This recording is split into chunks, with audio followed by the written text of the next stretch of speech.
Hello student, फिर से आपका स्वागत है फिजिक्स क्लास में। आज चैप्टर 2 का पार्ट नंबर 2 हम कर पा रहे हैं। चैप्टर 2 का जो नाम है वो क्या है? वैद्युत फ्लक्स तथा गॉस के प्रमेय। तो हम लोग जो है कल समतल कोण और अघन कोण और जो है वैद्युत फ्लक्स के बारे में पढ़ चुके हैं। आइए आज हम आपको बताते हैं कि वैद्युत फ्लक्स होता कितने प्रकार का है। तो देखिए, तो यहाँ पर हम लिखेंगे वैद्युत फ्लक्स के प्रकार। वैद्युत फ्लक्स के प्रकार। तो वैद्युत फ्लक्स जो है दो टाइप के होते हैं। जैसे मान लिया एक कोई पृष्ठ है। कल हमने बताया था आपको कि फ्लक्स से हमेशा बल रेखा निकलती है और माइनस की ओर जाती है। जब यहाँ से बल रेखाएं निकल के जाएंगी, यहाँ से जाएंगी ऐसे करके, तो यहाँ पर देखिए इस वाले पृष्ठ पर ये ऋणात्मक फ्लक्स बनाते हैं, क्योंकि अगर हम यहाँ पर देखे जाए माइनस की ओर आते हुए दिखेंगे, तो जिस ओर ये आते हुए दिखें वहां पर ये कैसा पृष्ठ बना देती है? माइनस। तो जब यहाँ पर माइनस पृष्ठ बना देंगी तो फ्लक्स कैसा हो जाएगा? माइनस हो जाएगा, यानी कि इसे हम कहते हैं ऋणात्मक फ्लक्स। और जब ये बल रेखाएं निकलती हैं, और निकलती किससे हैं? हमेशा धनावेश से निकलती हैं। जब धनावेश निकलती हैं तो यहाँ पर क्या बनाएंगे? यहाँ पर प्लस आवेश बनाएंगे। तो यहाँ पर जो फ्लक्स होगा इस टाइम पे वो कैसा होगा? धनात्मक फ्लक्स। तो फ्लक्स कितने प्रकार के होते हैं? दो प्रकार के। एक होता है धनात्मक फ्लक्स और एक होता है ऋणात्मक फ्लक्स। अच्छा, फ्लक्स जीरो भी हो सकता है। फ्लक्स क्या हो सकता है? जीरो भी हो सकता है। तो ये बात याद रखना। क्या वैद्युत फ्लक्स जो है दो प्रकार के होते हैं। एक होता है ऋणात्मक। ऋणात्मक क्या होता है हमने बता दिया आपको। धनात्मक क्या होता है ये भी बता दिया। डेफिनेशन लिखने की जरूरत नहीं है क्योंकि कोई कभी नहीं पूछता है। अच्छा, वैद्युत फ्लक्स हो कैसा कैसा सकता है? वैद्युत फ्लक्स धनात्मक भी हो सकता है। कब? जब पृष्ठ से बल रेखाएं निकलते हैं। वैद्युत फ्लक्स ऋणात्मक भी हो सकता है। कब? जब वैद्युत बल रेखाएं प्रवेश करती हैं। वैद्युत फ्लक्स शून्य भी हो सकता है। कब? जब प्लस क्यू आवेश जो है बाहर रखा हो। ये पृष्ठ है और यहाँ प्लस क्यू आवेश बाहर रखा है, तो यहाँ से जब वैद्युत बल रेखाएं प्रवेश करेंगी और यहाँ से जब ये निकलेंगी ऐसे करके, तो यहाँ पर माइनस फ्लक्स हो जाएगा और यहाँ पर जो निकलेंगी यहाँ से वहां पर प्लस का फ्लक्स हो जाएगा। तो जो हमारे पास कुल फ्लक्स आएगा वो क्या होगा? माइनस के फ्लक्स में प्लस का फ्लक्स जोड़ देंगे तो इससे ये कट जाएगा। कितना आ जाएगा? जीरो। इस अवस्था में जब आवेश जो है क्यू बाहर रखा हो, पृष्ठ से बाहर हो, तो उस समय पर फ्लक्स का मान क्या होता है? जीरो। लेकिन हाँ, यही आवेश इसके अगर अंदर होता तो फ्लक्स का मान जीरो नहीं होता। ठीक, तो चलिए, वैद्युत फ्लक्स तीन प्रकार के हो सकते हैं। ठीक है, वैसे तो दो प्रकार के होते हैं, लेकिन हमने तीसरा प्रकार आपको समझा दिया कैसे हो सकता है। ठीक, अगली चीज हम बताते हैं आपको गॉसियन पृष्ठ। गॉसियन पृष्ठ क्या होता है? गॉसियन पृष्ठ, ये हमारे पास कोई पेन है, पेंसिल है। मान लिया ये चालक है। कहने का मतलब ये है जब इसे हम आवेश देंगे तो आवेशों का वितरण इसके चारों ओर, जैसे ये पेन है इसके चारों ओर आवेशों का वितरण हो जाए, तब ये अपने चारों ओर एक काल्पनिक वैद्युत क्षेत्र का निर्माण करेगा। इस काल्पनिक वैद्युत क्षेत्र को ही हम क्या कहते हैं? गॉसियन पृष्ठ कहते हैं। ये बेलन के आकार का, इसलिए बेलनाकार गॉसियन पृष्ठ। ये त्रिभुज के आकार का है तो इसके चारों ओर जो गॉसियन पृष्ठ बनेगा वो त्रिभुज के आकार का बनेगा, त्रिभुजाकार गॉसियन पृष्ठ। ये अगर हमारे पास गोला है, गोले को हम प्लस क्यू आवेश देते हैं तो इसके चारों ओर जो क्षेत्र बनता है वो गोलीय होता है, तो इससे गोलीय गॉसियन पृष्ठ। मान लिया ये तुम हो ये कौन है? ये तुम हो। हमने आपको जो है जूते भी पहना दो, जाओ हाथ के ऊपर लगा दिए, ठीक है। जब हम तुम्हें +Q आवेश देंगे तो तुम्हारे चारों ओर ऐसे करके +Q आवेश वितरित हो जाएंगे ऐसे, लेकिन आपके चारों ओर जो क्षेत्र बनेगा वो भी तो ऐसा ही बनेगा। तो ये आपका गॉसियन पृष्ठ है, समझ गए? ये होता है गॉसियन पृष्ठ। तो इसके बारे में हम लिखवा दे रहे हैं, पूछता कभी नहीं है लेकिन जो है फिर भी पता होना चाहिए क्या होता है। जब किसी चालक को आवेश या आवेशित किया जाता है तो आवेशों का वितरण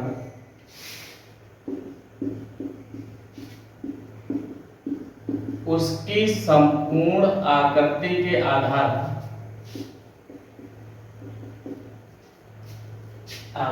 संपूर्ण आकृति के आधार पर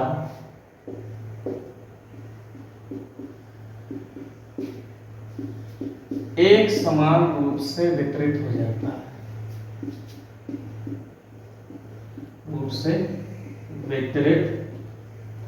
हो जाता है,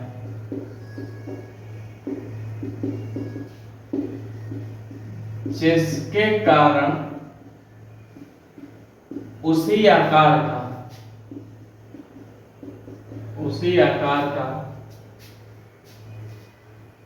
काल्पनिक वैद्युत क्षेत्र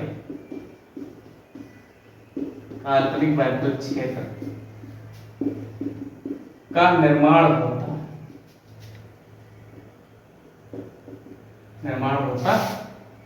है। इस क्षेत्र को ही क्या कहते हैं? गॉसियन पृष्ठ कहते हैं। समझे बात? तो ये जो है स्क्रीनशॉट ले लेना। अब वैद्युत फ्लक्स के बारे में आप लोग जो है जहां तक पढ़ चुके हैं, अब हम आपको बताते हैं गॉस की प्रमेय। ये चैप्टर का नाम लिखा है वैद्युत फ्लक्स के बारे में आपने पढ़ लिया। वैद्युत फ्लक्स का मात्रक एवं विमा जरूर याद रखना, ठीक है। तो अगली चीज है गॉस की प्रमेय।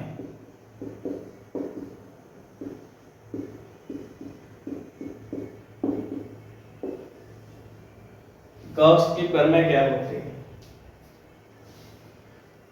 जैसे मान लिया कोई पृष्ठ है, पृष्ठ में आवेश होंगे, क्या पता आवेश कितने हैं, कोई पता नहीं। अब सुने रहना, इससे क्या होता है? वैद्युत बल रेखाएं होकर गुजरते हैं। जब यहां पर आवेश है तो वैद्युत बल रेखा होकर गुजरेगी। तो बड़े ध्यान से समझना, किसी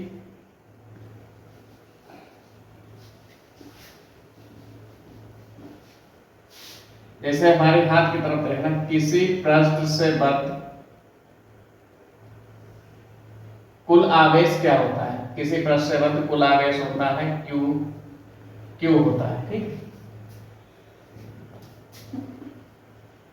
तो ध्यान दो, किसी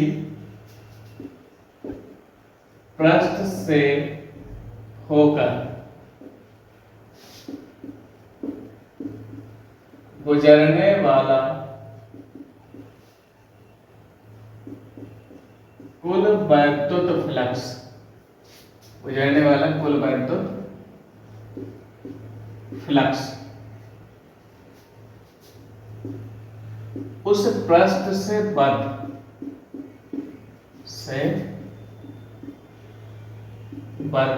आवेश का 1/ε0 गुना होता है। यही गॉस की क्या है? प्रमेय। कहने मतलब ये है, जैसे मान लिया ये कोई पृष्ठ है, इस पृष्ठ से होकर हाथ की तरफ देखना, इसी पृष्ठ से होकर गुजरने वाला कुल वैद्युत फ्लक्स फाई ई से ही तो प्रदर्शित करते हैं, गुजरने वाला कुल वैद्युत फ्लक्स फाई ई उस पृष्ठ से बद्ध आवेश का, यानी कि Q का, आवेश Q ही तो होता है, 1/ε0 गुना होता है, 1/ε0 गुना होता है क्या, वैद्युत फ्लक्स। कैसे समझो, हमारे यहाँ की तरफ देखो, किसी पृष्ठ से होकर गुजरने वाला कुल वैद्युत फ्लक्स उस पृष्ठ से बद्ध आवेश का 1/ε0 गुना होता है। ठीक, अब हम क्या करेंगे, Q ऐसे ही रहने देंगे, का की जगह पर गुणा का निशान 1/ε0। यहाँ से अगर हम फाई ई का मान निकालेंगे तो क्या हो जाएगा, Q एकम Q और बट्टे में ε0।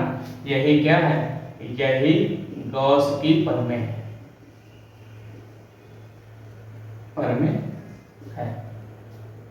ठीक, यहाँ पर दिख रहा, ठीक, चलिए गॉस की प्रमेय हम सिद्ध करके दिखाते हैं। तो गॉस की प्रमेय का सत्यापन, यानी कि आपसे अगर पूछ ले गॉस की प्रमेय क्या है, इसका सत्यापन कीजिए, तो क्या करेंगे, तो गॉस की प्रमेय का सत्यापन। चलिए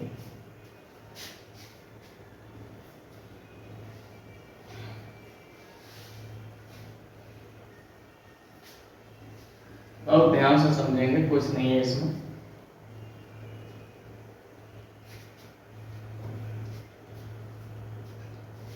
जैसे हमारे पास ये कोई पृष्ठ है, जरूरी नहीं बोलिए, जरूरी नहीं है, कैसा भी हो सकता है यह। अब इस पृष्ठ का जो टोटल क्षेत्रफल है वो क्या है, A, और इसका क्षेत्रफल अवयव हम मान ले रहे हैं D। ये जो क्षेत्रफल अवयव है इसे हमने मान लिया D। अच्छा, ये क्षेत्रफल अवयव D है तो इसका क्षेत्रफल सदिश कहाँ की ओर होगा, हमेशा इसके लंबवत बाहर की ओर D। यहाँ पर कोई बिंदु O मान लिया हमने, जहां पर हमने क्या माना, +Q आवेश माना। अब जहां +Q आवेश हो जाता है वो अपनी शक्तियां जो है बाहर की ओर छोड़ने लगता है, जिसे हम क्या कहते हैं, वैद्युत क्षेत्र यानी वैद्युत बल रेखाएं कहते हैं। तो ये भी यही करेगा। अब मान लिया हमने यहां से यहां तक की ये जो दूरी है, ये बिंदु हमने P माना, और ये जो दूरी है वो क्या मानी, R, और स्पष्ट दिखाई दे रहा होगा आज, ठीक है।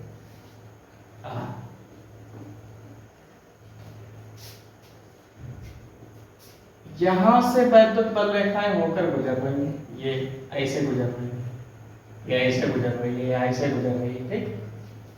तो यहीं पर हमने मान लिया एक वैद्युत क्षेत्र E भी गुजर रहा है, जिनके बीच में जो कोण है वो कितना, थीटा है। नहीं भी है फिर भी कोई दिक्कत नहीं, ठीक, क्या है, थीटा। अब समझो बड़े ध्यान से, ये हमने हटा दिया, कोई दिक्कत नहीं। अब हम लोग क्या करेंगे, मान लिया हमने, माना एक क्षेत्रफल का कोई पृष्ठ है जिसके केंद्र O पर +Q आवेश रखा है, जिससे R दूरी पर स्थित पृष्ठ पर कोई बिंदु P है, कोई बिंदु P है, जहां वैद्युत क्षेत्र की तीव्रता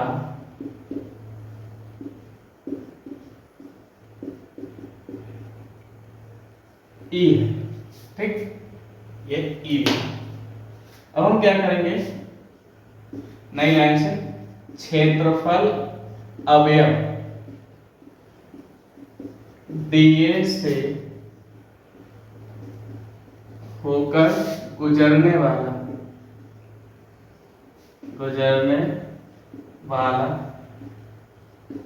वैद्युत फ्लक्स।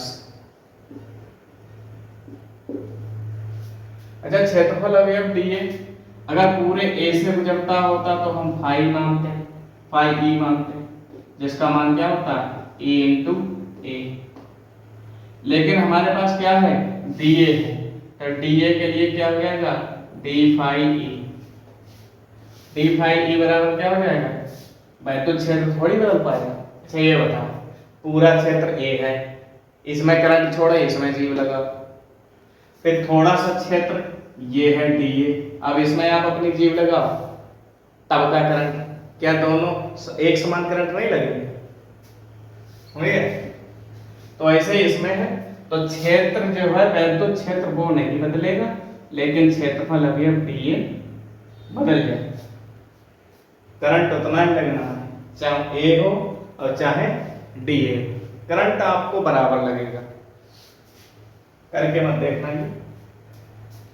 अच्छा हम लोग क्या करेंगे, आपको पता है कल ही मैंने बताया था वैद्युत फ्लक्स में वेक्टर हटाते हैं और कॉज थीटा लगाते हैं। ये हमारे पास हो गया डी फाई ई बराबर में ए इंटू डी ए और फिर कॉज थीटा, इतनी बस। अब तो ये हमारे पास इतने का निकला है, केवल इतने का। अब हमें क्या करना है, इस पूरे का निकालना है। चलिए इतना स्क्रीनशॉट लीजिए, पूरे का निकालेंगे, ठीक है। पूरे का निकालने के लिए हम लोग क्या करेंगे, इसी के आगे की कहानी है, यहां से आना और यहां चले आना, ठीक। तो देखिए संपूर्ण पृष्ठीय क्षेत्रफल ए के लिए क्या हो जाएगा फाई ई हो जाता है। फाई ई अगर हमें निकालना है तो डी फाई ई का हम क्या करेंगे समाकलन करेंगे। जब हम डी फाई ई का मान रख देंगे ये वाला, तो ई इंटू डी ए और फिर कॉज थीटा। थीटा तो आपने देखा होगा, उसमें थीटा बना हुआ है, ठीक है। अच्छा पृष्ठ पूरा का पूरा बंद है, तो बंद के लिए हम चाहें तो समाकलन का चिन्ह ये लगा सकते हैं, बात एक ही है, ठीक। क्योंकि पृष्ठ हमारे पास पूरा का पूरा बंद था, अगर खुला होता तब हम वो वाला चिन्ह लगा सकते थे।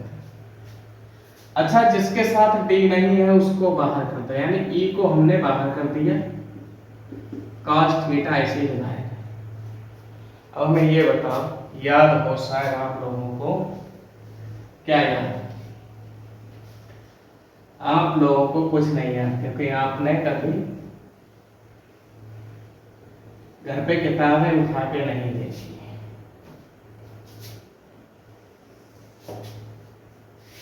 चलिए ये तीर मिटा दें। यहां पर आपको पता होगा कि E बराबर क्या होता है, E बराबर होता है 1/4 पाई एप्सिलॉन नॉट Q बटा R स्क्वायर। तो हम यहाँ पर मान लिखे दे रहे हैं E का मान 1/4 पाई एप्सिलॉन नॉट Q बटा R स्क्वायर, और ये जो पड़ोसी हैं इनके DA cos थीटा हमने ऐसे ही रखा। अब एक काम करो, इस R स्क्वायर को अंदर ले जाओ, 1/4 पाई एप्सिलॉन नॉट Q ऐसे ही रहने दें, Q यहाँ पर लिख लो, Q का Q, अंदर क्या बचेगा DA cos थीटा और बटे में R स्क्वायर। ये चीज याद रखना, ये यहाँ पर यूज करेंगे, ठीक है। अच्छा cos थीटा का कुछ ना कुछ तो मान होगा ही, cos 30 होगा या 60 होगा या 90 होगा या 0 होगा, कुछ ना कुछ तो होगा। जब हम मान रखेंगे तो ये तो वैल्यू कांस्टेंट आ जाएगी, जब कांस्टेंट आ जाएगी तो हमारे पास इस हिसाब से हम अगर देखेंगे तो dA/r², ये हमने एक बार आपको बताया था कल ही, क्या होता है, डी ओमेगा होता है। और डी ओमेगा का मान कितना आया था, ओमेगा, और ओमेगा की वैल्यू कितनी आई थी, 4 पाई। ये सब बातें आप लोग याद रखेंगे।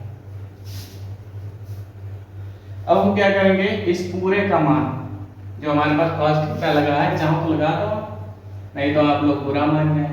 लो cos थीटा हमने लगा दिया, तो बुरा ना मानो।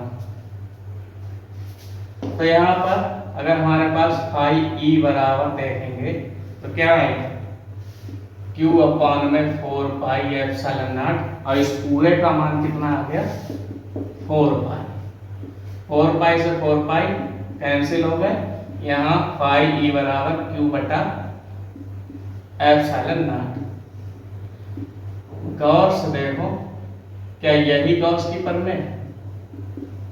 हाँ भाई, यही गॉस की प्रमेय है। बहुत सरल और सुव्यवस्थित तरीके से हमने बताया आपको। चलिए अगली चीज,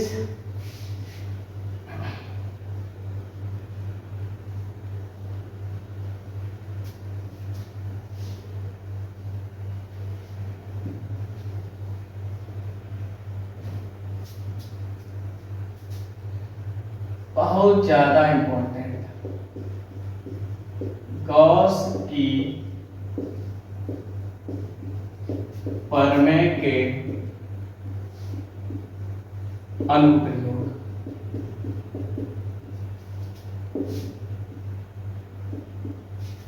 गॉस की प्रमेय के अनुप्रयोग क्या होते हैं? इसके कुल 7 अनुप्रयोग हैं। इस अनुप्रयोगों के आधार पर हम वैद्युत क्षेत्र की तीव्रता का मान ज्ञात करेंगे, किसके कारण, गॉस की प्रमेय के कारण। तो क्या है, इसके निम्न अनुप्रयोग है। तो सबसे पहला अनुप्रयोग जो होगा, इसका मान होगा अनंत लंबाई के सीधे तार के निकट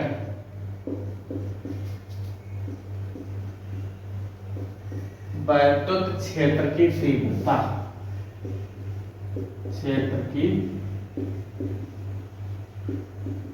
तीव्रता, एक अनंत लंबाई का सीधा तार है, उसके निकट वैद्युत क्षेत्र की तीव्रता ज्ञात करनी है। लेकिन उससे पहले चैप्टर 1 के आपको जो है कुछ बातें याद दिलाएं। सतत वितरण आवेश क्या होता है? सतत वितरण आवेश क्या होता है? जब किसी पृष्ठ को आवेशित किया जाता है, जैसे हमारे पास ये बोर्ड नहीं, कोई चालक प्लेट है, अगर हम यहाँ पर इसके 2 तार लगा देंगे, आवेशित कर देंगे, तो यहाँ से +Q आवेश जाने देंगे, तो ये +Q आवेश क्या करेगा, इसके संपूर्ण पृष्ठ पर एक समान रूप से वितरित हो जाएगा। इसी को हम क्या कहते हैं, सतत वितरण आवेश। यानी कि आकृति या आकार के आधार पर उसके पृष्ठ के ऊपर फैल जाना भी क्या कहलाता है, सतत वितरण आवेश कहलाता है। समझ गए? तो देखिए, सतत वितरण आवेश 3 प्रकार का होता है। क्या? एक होता है रेखीय वितरण आवेश, एक होता है पृष्ठीय वितरण आवेश, और एक होता है आयतनिक या आयतन। रेखीय क्या होता है, लैम्डा बराबर Q/L होता है, और पृष्ठीय क्या होता है, Q/A होता है, और ये रो बराबर Q/V होता है।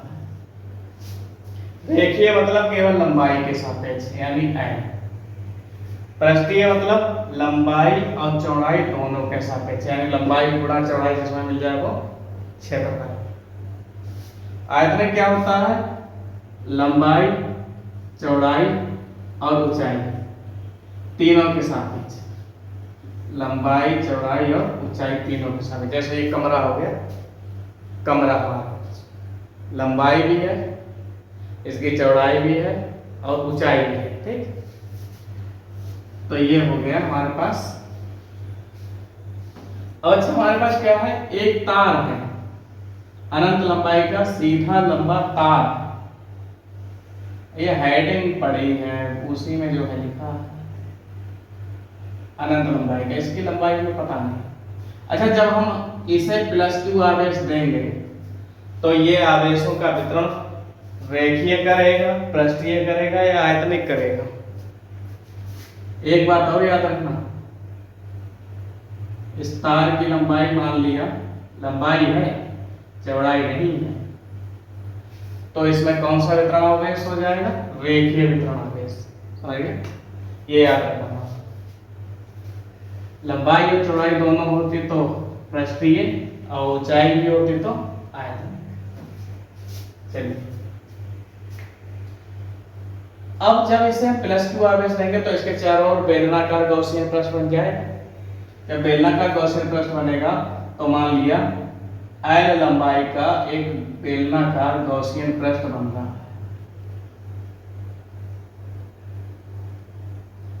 ठीक, L लंबाई का।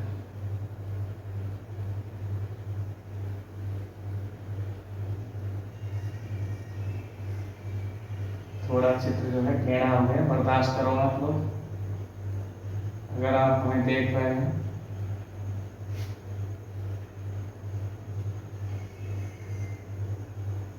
ये गॉसियन पृष्ठ है बेलन के आकार का, जिसकी लंबाई क्या है? L। तो इसका पृष्ठीय वितरण हो जाएगा क्या? रेखीय वितरण आवेश हो जाएगा, ठीक, पृष्ठीय नहीं होगा। अच्छा, इस चालक तार के मध्य बिंदु O से, ये O बना, ध्यान देना, L इस तरफ लिख लें, L इस तरफ लिखो, हटा बस, अब बस इसके मध्य बिंदु O से R दूरी पर एक गॉसियन पृष्ठ का निर्माण होता है, जो जिसके बिंदु P पर वैद्युत क्षेत्र की तीव्रता बाहर की ओर है और यहीं पर क्या है?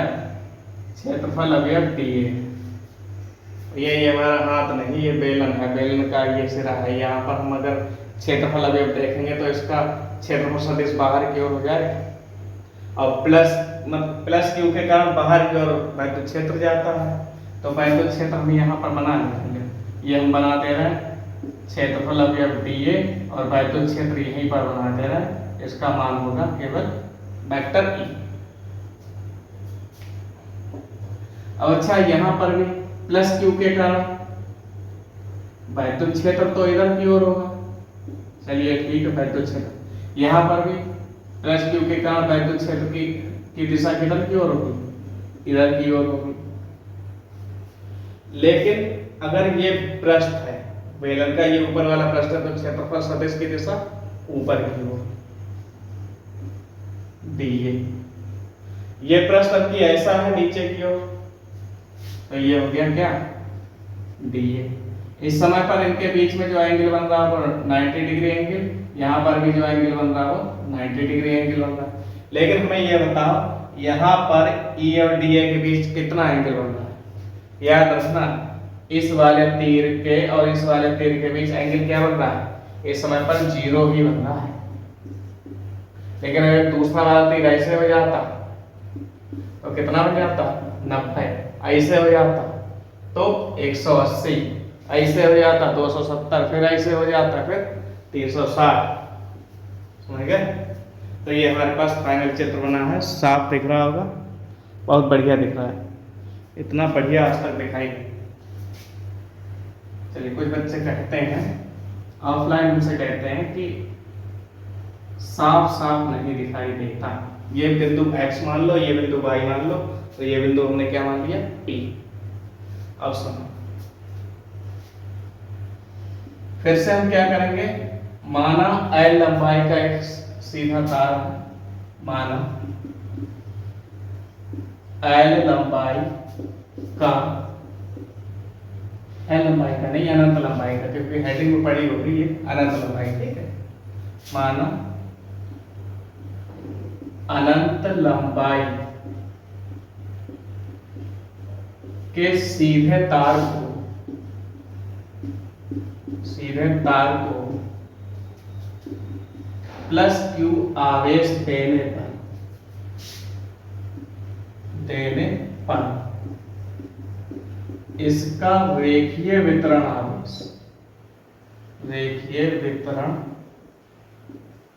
आवेश लैम्डा बराबर क्यू अपॉन एल कूलाम पर मीटर। कूलाम पर मीटर क्यों? क्यू का मात्रक कूलाम और प्रति यानी बटे में एल है, एल का मात्रक मीटर है। तब हम कहां कहां पर निकालेंगे? पहले पी पर निकाल लें, फिर एक्स पर निकाल लें, फिर वाई पर निकाल लें, जैसी इच्छा हो। तब बिंदु P पर क्षेत्रफल अवयव dA से होकर गुजरने वाला वैद्युत फ्लक्स क्या हो जाएगा? d phi E। अब यहाँ पर और यहाँ पर हम क्यों नहीं निकालेंगे? अभी हम बता दे रहे हैं। निकाल तो सकते हैं लेकिन तीनों को जोड़ देंगे, लेकिन रिजल्ट 0 ही आएगा। क्यों आएगा समझो। जैसे हमने यहाँ पर फाई निकाला तो ई का तो मान वही रहेगा, लेकिन क्षेत्रफल dA हो जाएगा। अच्छा, वेक्टर हटाइए और कॉज थीटा लगाइए। यहाँ पर थीटा, यहाँ पर थीटा का मान कितना होगा? यहाँ पर अभी हमने बताया था थीटा का मान होगा 0, लेकिन यहाँ पर थीटा का मान कितना है? 90। और यहाँ पर थीटा का मान कितना है? यहाँ पर भी 90। इसके और इसके बीच में, इसके और इसके बीच में, ठीक है। इतना स्क्रीनशॉट बढ़िया करके लेंगे जिससे जो है चित्र बनाते हुए दिक्कत ना आए। पहला अनुप्रयोग है, 7 अनुप्रयोग है, याद रखना।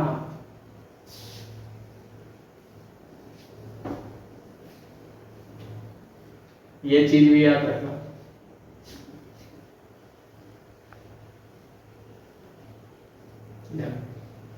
एक चीज हमने बता दी, कोई बात नहीं। यहां से डी फाई ई बराबर हो जाएगा E इंटू ए फिर cos 0। क्यों? कहां पर निकालना है? बिंदु P पर निकालना है। अच्छा, cos 0 की वैल्यू आपने पढ़ी होगी, क्या होती है? 1। तो यहां से डी फाई ई बराबर होता है E into D A Ekam EDA। EDA एकम क्या हो जाएगा? EDA। अच्छा, अगर हम यहाँ पर निकालेंगे, जैसे x पर अगर हम निकालें तो डी फाई ई बराबर जो हो जाएगा वो कितना हो जाएगा? x पर अगर हम d phi E d A और फिर cos 90। cos 90 की वैल्यू कितनी होती है? cos 90 की वैल्यू होती है 0। जब यहाँ इसका मान 0 हो जाएगा तो EDA की गुणा अगर हम 0 से करेंगे तो मामला कितना आ जाएगा? 0 हो जाएगा। इसी प्रकार y पर भी यही रहेगा। y पर भी तो थीटा का मान 90 है, तो ये हो जाएगा। अब हम क्या करेंगे? इसका मान निकल आएगा। अब हम करेंगे संपूर्ण क्षेत्रफल A के लिए। संपूर्ण क्षेत्रफल A के लिए क्या हो जाएगा? फाई E निकालेंगे। फाई E बराबर जब निकालेंगे तो डी फाई E का समाकलन करेंगे। चाहो तो ये निकाल लेना, ठीक, ये चिन्ह लगा देंगे। तो फाई E बराबर जो हो जाएगा डी फाई E का जब हम मान रखेंगे क्या आएगा हमारे पास? E इंटू डी ए, लेकिन E को बाहर निकालें, हमारे पास बचेगा केवल डी ए। अच्छा, एक बात बताओ, ये सब चीजें मिटा दें। स्क्रीनशॉट लिए हो गए आप लोग? ये कॉपी और कलम लेके बैठा करें, जिससे जो है तुरंत के तुरंत बनाते हैं।